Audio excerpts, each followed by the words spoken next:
સુરતમાં અરેઠ ખાતે કોંગ્રેસ દ્વારા રાંધણ ગેસના ભાવ વધારા અને મોંઘવારી મુદ્દે સુરત જિલ્લા કોંગ્રેસ પ્રમુખ આનંદ ચૌધરીની અધ્યક્ષતામાં અરેઠ મામલતદારને આવેદનપત્ર આપ્યું।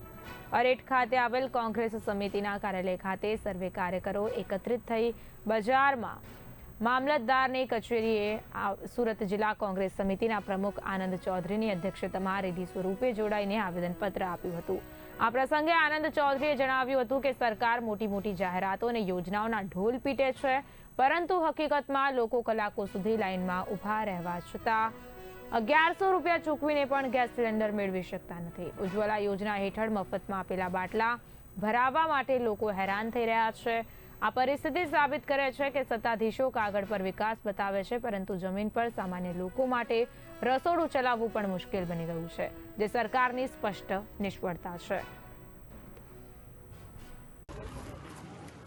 વર્તમાન દેશની સરકાર, મોદીની સરકાર અને ગુજરાતમાં 30 વર્ષથી ચાલતી ભાજપની સરકાર જે રીતે લોકોના પ્રાણ પ્રશ્નો ઉકેલવામાં નિષ્ફળ ગઈ છે, એ બેરોજગારી હોય, મોંઘવારી હોય, તેલના વધતો ભાવ હોય અને હવે છેલ્લે જે બાકી હતું એ ગેસના ભાવ।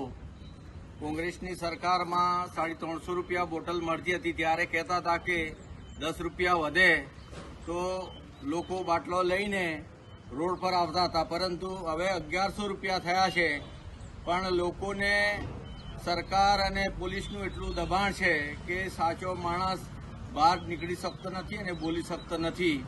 અને એના માટે આજે અરેઠ મામલતદારશ્રીને અરેઠ તાલુકા પંચાયતના કાર્યકર્તાઓ, તાલુકાના કાર્યકર્તાઓ મામલતદારશ્રીને આવેદનપત્ર આપવા આવ્યા છે કે જે હાલાકી બગડી રહી છે, લોકોને ઘરે ઘરે જે ગેસ આપવાની યોજના હતી એ સદંતર નિષ્ફળ ગઈ છે અને લોકો લાંબી લાઈનોમાં ઊભા રહીને 1 દિવસ 2 દિવસ છતાં પણ ગેસ મળતા નથી। ફરી પાછા છાણા અને લાકડા શોધવાના પ્રયત્નો થઈ રહ્યા છે। તો આ સરકાર રાજીનામું આપવું જોઈએ અને જે ગેસના વધતા ભાવ છે એ તાત્કાલિક અટકાવીને સામાન્ય માણસને રાહત થાય એવા નિર્ણયો કરવા જોઈએ।